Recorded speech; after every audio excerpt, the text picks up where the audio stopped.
Namaste, ladies and gentlemen. It's Anita Tadavarthy, your acupuncturist friend.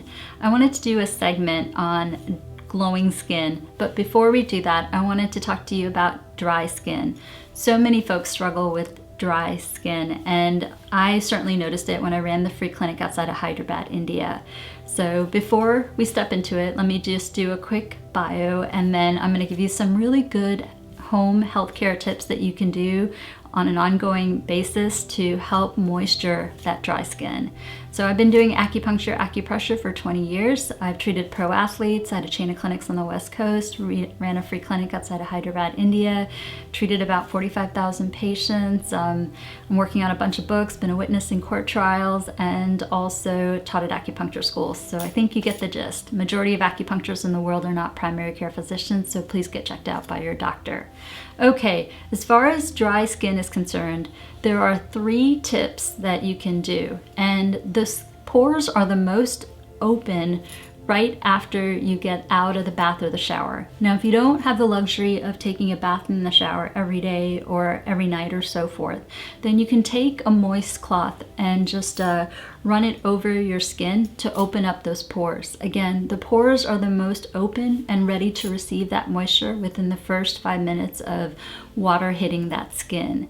And the first simple tip that most households have all over the world, especially Indian households, is coconut oil.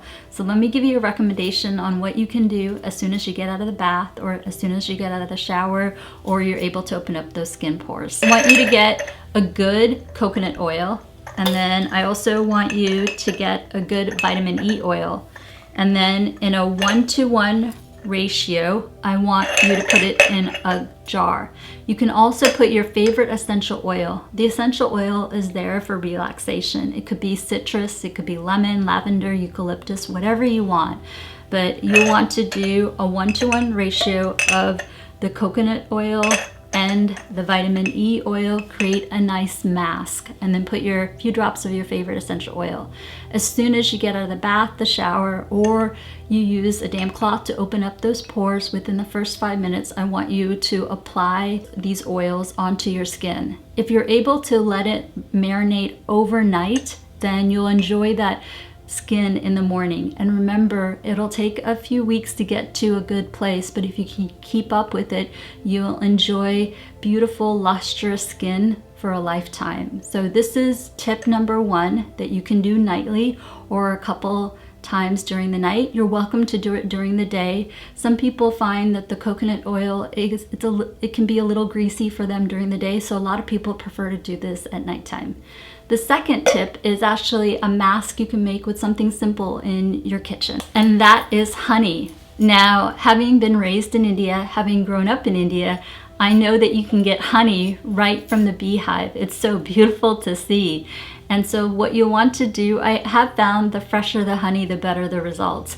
So what you want to do is take that honey, and as soon as you get out of the bath or the shower, or as soon as you're able to open up the pore with a cloth of moisture or water, then within the first 5 minutes, apply this honey. You can simply put it over the skin, and it works because the honey can help moisten the skin.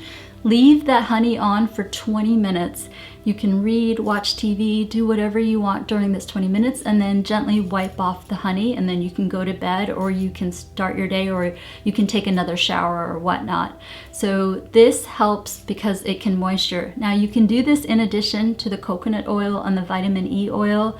You can do it in lieu of that. You can mix and match as you want. Some people see better results with the coconut oil and the vitamin E oil. Some people love the honey mask. So you can choose and mix and match as you need. Now the third option is something I found for myself that I want to share with all of you. This is Alba Products Kukui Net Cream. It's very affordable here in the US and get it right off of Amazon. It's also hypoallergenic.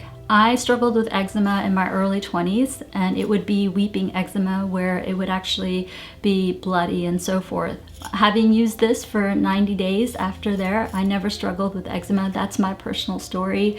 And so I like to use this. I do use the honey mask, and I use the coconut and also vitamin E a mixture or oils, but I personally, when I get out of the shower, I do this within the first 5 minutes. I find that my skin is very lustrous and I like the way my skin feels, and I've been using this for 20 years. And I have seen it abroad in India as well, and when I come home to India, I bring almost a suitcase full of this, and this is Alba Products Cocoon Knit Cream, but any type of cocoon knit cream can be very effective. The Tahitians used to use cocoon knit cream for all sorts of dermatitis.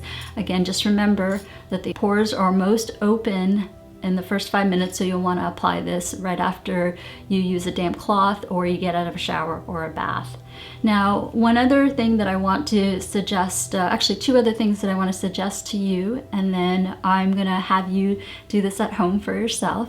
The next is exfoliation. Now, you'll want to find a way for the dead skin to leave the body, to shed the body. They'll do it naturally, but as you are using cocoon knit cream or the honey mask and or the coconut oil and the vitamin E oil, you can do either of them throughout the week or in lieu of one another. Find a good combination. Then on the opposite spectrum, I want you to exfoliate. So let's say at night you use the coconut and the vitamin E oil. Then the next morning, I want you to use a good cleanser and then exfoliate. What do I mean by a good cleanser? I want you to put this on while you're in the shower or you're taking a bath, let it marinate for a couple minutes, and then I want you to use the exfoliating cloth and gently exfoliate the dead skin. Now, you can also use this on your back, you can use this on your limbs, your hands, and so forth. I love using this on the upper part of my shoulder so that all the dead skin is taken away. So we have a way to moisturize in one part of the day, and the next part of the day you can also exfoliate to remove that dead skin. Now, keep in mind, some people, they don't like to exfoliate every day. You can do it a couple times a week. You can also just do it a few times a week. Find a schedule that works, but consistency can lead to consistent results. Finally, you gotta stay hydrated, especially if you're struggling with dry skin. I recommend half your body weight in ounces of water. What does that mean? Let's do an example together. If you weigh 200 pounds, you gotta drink 100 ounces of water. If you weigh 150 pounds, you gotta drink 75 ounces of water. Now, can you drink more water? Absolutely. I weigh closer to 150 pounds and I sometimes drink a gallon of water, which is 128 ounces. And I think that may be why on the videos you see my skin glow. So the key to also helping you to have glowing skin and alleviating some of the dry skin is to stay hydrated daily. It's going to help you in so many other ways, but if you do that, then you can maintain and help yourself to look your very best. Keep these tips in mind with using the right oils, exfoliating and staying hydrating, to not only having and alleviating dry skin, but also having that glowing skin that we all desire. I wish you all the best and looking your best.